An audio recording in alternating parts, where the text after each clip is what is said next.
Ever felt like your mood swings have hijacked your life, sending you soaring one moment and crashing the next? You're not alone. Millions of people silently battle emotional turbulence every day, navigating life's demands while struggling to understand why they feel what they feel. It's like riding a roller coaster blindfolded, no map, no control, just gripping the safety bar and hoping the ride ends soon. But what if emotional chaos isn't inevitable? What if you could learn to steer, rather than suffer? According to the World Health Organization, nearly 1 in 8 people globally lives with a mental or emotional health disorder, yet most never receive the tools to regain control. As the psychologist Daniel Goleman once said, emotional intelligence matters twice as much as technical skills and IQ combined in determining success. And ancient wisdom has long echoed the same: "He who conquers himself is the mightiest warrior," wrote Lao Tzu. Emotional self-mastery isn't about suppressing feelings, it's about decoding them, understanding the messages behind them, and directing them wisely. That's not woo-woo talk, it's neuroscience-backed strategy. Think of your emotions as a car's dashboard lights. Each signal tells you something vital. The problem? Most of us were never taught how to read the lights. To understand your emotional life, picture this: your mind is a stage, and emotions are the actors. Some emotions shout from the spotlight: anger, joy, anxiety, while others whisper from the wings: loneliness, envy, contentment. Left unchecked, the loudest actors dominate the play. But when you learn to direct the scene, by shifting attention, using sensory inputs, and altering your physical environment, you start to choose which emotion takes center stage. Even something as simple as changing the lighting in a room or putting on calming music can recalibrate your mood in seconds. That's the power of intentional emotional design. So ask yourself, who's directing your emotional story right now, your conscious self or your automatic reactions? Do you zoom in so tightly on a stressor that it consumes you, or can you step back and see the wider frame? Are you surrounding yourself with people who amplify chaos, or those who center you? Emotional regulation isn't just about self-soothing, it's about strategically building a system that works for you. From creating mood-enhancing environments to crafting mental habits that build resilience, this is where mental clarity meets practical action. Ready to trade emotional chaos for conscious calm? Start by learning one tool today. Maybe it's shifting your breath, adjusting your environment, or simply naming what you're feeling. The more you practice, the stronger your emotional intelligence becomes. And as you grow, so does your ability to create a life filled with purpose, not just reaction. If this message resonated with you, like, share, and subscribe to keep this empowering knowledge flowing. And if no one told you lately, remember this: you are loved, you are worthy, and you are spectacularly capable of extraordinary things. About the author. Ethan Kross is a renowned professor at the University of Michigan, where he teaches in both the Department of Psychology and the Ross School of Business. He leads the Emotion and Self-Control Laboratory, where his groundbreaking research explores how individuals can better understand and regulate their inner experiences. A sought-after speaker, Kross has delivered talks at global platforms like TED and South by Southwest, and has served as a consultant for top corporations and government institutions. His debut book, Chatter, became a national bestseller, earning praise for its insights into mastering the mind. Key Takeaway 1: Master your emotions, the hidden science of staying in control. Have you ever been blindsided by a sudden wave of emotion, like anger boiling up in traffic or anxiety gripping you before a big presentation? You're not alone. Research shows that the average person experiences over 400 emotional shifts every day. These invisible forces influence everything, from what we eat for lunch to whether we speak up in a meeting or stay silent. Yet, despite their profound impact, most of us were never taught how emotions work, let alone how to manage them. So the question is, are your emotions steering your life? Or are you in the driver's seat? Psychologist Ethan Kross, director of the Emotion and Self-Control Lab at the University of Michigan, puts it simply: emotions aren't obstacles to rationality, they're partners in decision-making. Echoing this, philosopher Aristotle once said, "Educating the mind without educating the heart is no education at all." The truth is, emotions and thoughts work hand in hand. A racing heart or lump in the throat isn't just biology, it's your brain and body co-authoring a narrative. That inner narrative becomes your emotional experience, shaping your reactions, your relationships, and even your career decisions. Think of emotions as your body's GPS. They guide you through life's terrain, sometimes whispering, other times shouting. Joy might signal alignment, while anger warns of crossed boundaries. Even so-called negative emotions like guilt or fear aren't villains, they're internal messengers. But here's the kicker: Just like you wouldn't blindly follow GPS off a cliff, why follow your emotions without understanding them first? What if you could decode the system and learn to reroute your reactions? This is where emotional regulation comes in, a powerful skill that anyone can develop. It's not about suppressing how you feel or forcing fake positivity. Instead, it's like weatherproofing your mind. Whether it's shifting your focus, reframing your thoughts, or changing your physical environment, you can influence how long an emotion lasts and how much power it holds. And the best part? You've likely used some of these tools already, without even realizing their full potential. So, what if you stopped letting emotions hijack your day and started using them as guides instead? The ability to manage your emotions isn't reserved for therapists or monks, it's a learnable life skill that leads to better decisions, stronger relationships, and a more stable inner world. Key takeaway: to unlock the power of your senses to instantly shift your mood. Have you ever felt instantly calmer the moment your favorite song came on, or more energized after a whiff of fresh coffee? That wasn't random. It was your nervous system responding to a powerful, built-in toolkit most of us overlook: your senses. While most emotional regulation advice centers around deep thought or complex techniques, your 5 senses offer fast, low-effort access to emotional clarity and calm, if you know how to use them. For millennia, humans have turned to sound, smell, and touch to soothe grief, spark joy, or prepare for battle. As psychologist Ethan Kross explains, sensory input forms unconscious feedback loops that can either trap us in anxiety or elevate us into peace. The ancient Stoics knew this too, regularly using nature sounds, scents, and rituals to regulate their moods. This is more than just soothing background noise, it's neuroscience. Each sensory cue sends signals to the brain that trigger emotional associations and reactions, many formed during past experiences. Imagine your senses as emotional light switches. One scent, one song, one touch can instantly transform the room inside your mind. Ever felt inexplicably anxious before bed? That's your senses responding to past stress patterns. But what if you intentionally flipped those switches instead of letting them flip you? A warm bath and ocean wave sounds could cue your body to wind down, even before you start thinking about sleep. This is how to manage emotions naturally, no willpower wrestling required. Of course, our brains favor shortcuts. That's the law of least work in action. We're wired to repeat what's easy, not always what's best. That's why default habits like doom scrolling or caffeine overload often win out. But with a bit of planning, you can create what scientists call sensory bundling, stacking soothing inputs like lavender scent, soft lighting, and ambient music to train your nervous system to respond with calm, instead of chaos. These sensory mood boosters create an environment where positive emotion becomes effortless. So here's your challenge: what sensory triggers uplift you, and how can you build them into your daily routine? Emotional regulation doesn't have to mean struggle. Sometimes, it's as simple as pressing play on a calming playlist or setting the mood with scent. Key takeaway 3: master your focus, the secret power of attention for emotional control. Imagine driving through thick fog with only your headlights guiding the way. What you see depends entirely on where you point that beam.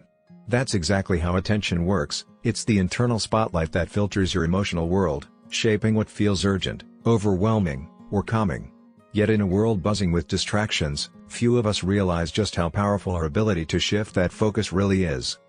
Psychologist Ethan Kross, author of Chatter, calls attention one of the most powerful emotional regulation tools we possess. Unlike animals that react purely to instinct, humans have the incredible ability to decide what they focus on and how long they dwell there. Ancient Stoics like Epictetus knew this too, emphasizing, it's not events themselves, but our judgments about them that disturb us. Learning to master that judgment, via focus, is the gateway to peace. Think of your attention as a remote control for your emotional state. Hit pause when you need space. Press play when you're ready to engage. While many believe that facing your emotions head-on is the only brave option, science and experience say otherwise. Sometimes, briefly turning away gives your mind a chance to self-soothe, just like the immune system fends off infection before healing can begin. Redirecting focus doesn't mean denial, it means wisdom in action. But how do you know when to turn toward or away? If your thoughts keep replaying a painful moment, shifting attention might protect your mental clarity. If, instead, you're avoiding a tough conversation with mindless scrolling or binge-watching, perhaps it's time to face the discomfort. Learning how to improve focus and attention isn't about perfection, it's about choice. The more you observe your mind's patterns, the better you can steer it toward growth.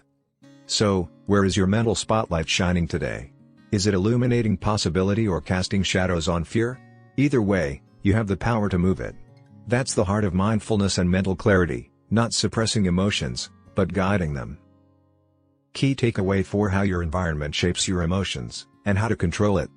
Have you ever walked into a room and instantly felt your mood shift, without knowing why? Maybe a cozy bookstore wrapped you in nostalgia, or a cluttered workspace made your stress spike. It's not your imagination.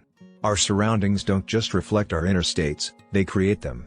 In fact, research shows that even a short walk through nature can reduce stress hormones and restore mental clarity. Your environment is not a passive background, it's a powerful emotional influencer. As psychologist Ethan Kross and other researchers affirm, emotional well-being and your environment are deeply connected. The ancient Chinese practice of Feng Shui and modern neuroscience agree on one thing: the spaces we live and work in can either elevate or drain us. Or, as Winston Churchill put it, we shape our buildings, and afterwards our buildings shape us. Knowing this, why not design your surroundings with intention? Imagine your space as a tuning fork for your emotions. A cramped, dim office might trigger tension, while a sunny room with a plant or cherished photo could spark creativity and calm. You don't always have to move mountains to shift your mood. Sometimes, just changing the lighting or removing visual clutter can make a noticeable impact.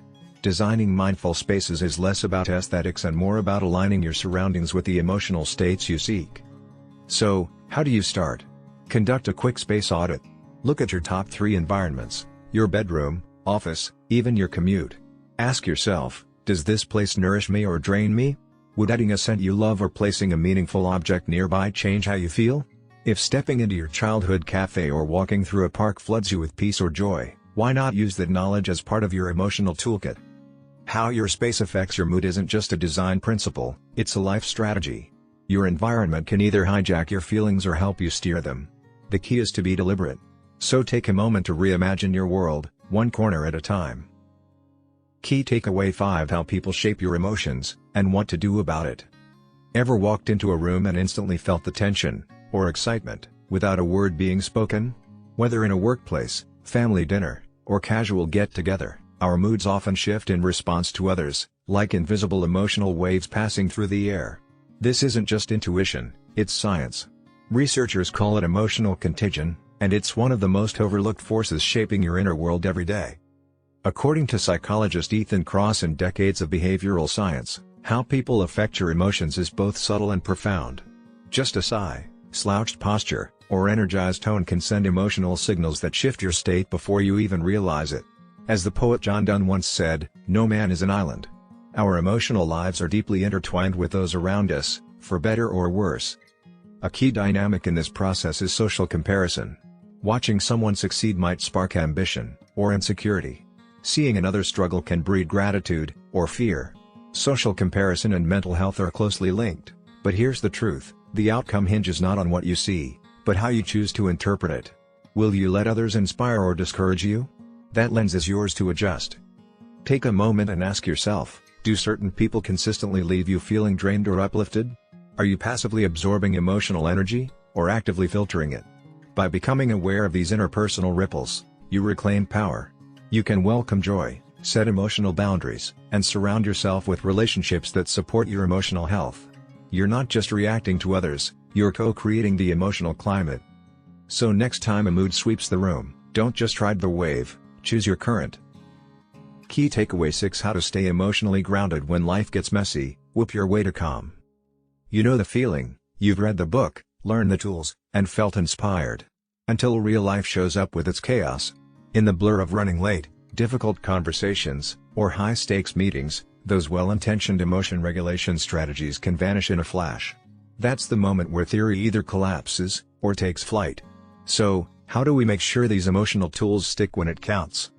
Psychologists have developed a powerful solution: a bridge between intention and action, mental contrasting and implementation intentions, more memorably known as the WHOOP goal-setting technique. According to Gabrielle Oettingen, a leading researcher in motivation science, dreaming alone is not enough. Dreams have to be turned into goals with concrete plans. WHOOP stands for wish, outcome, obstacle, and plan, a simple yet science-backed structure to help you manage emotions and stay aligned with your deeper desires. Think of it like emotional GPS. You name your destination, wish, visualize the benefit, outcome, Anticipate the deeper obstacle, and program a route plan. Let's say your wish is to be more present with your family. You picture the warmth of deeper connection, outcome. Recognize that work stress often hijacks your time, obstacle, and plan. If I feel tempted to check emails during dinner, then I'll silence my phone and give my full attention to the conversation. This is how to control emotions in daily life, by designing responses before emotions run the show. Ask yourself, how often do you set intentions without planning for the moments they'll be tested? The brilliance of WHOOP is that it acknowledges resistance as part of the journey, not a failure. When you meet your usual triggers, you're no longer scrambling, you're executing a pre-planned emotional strategy.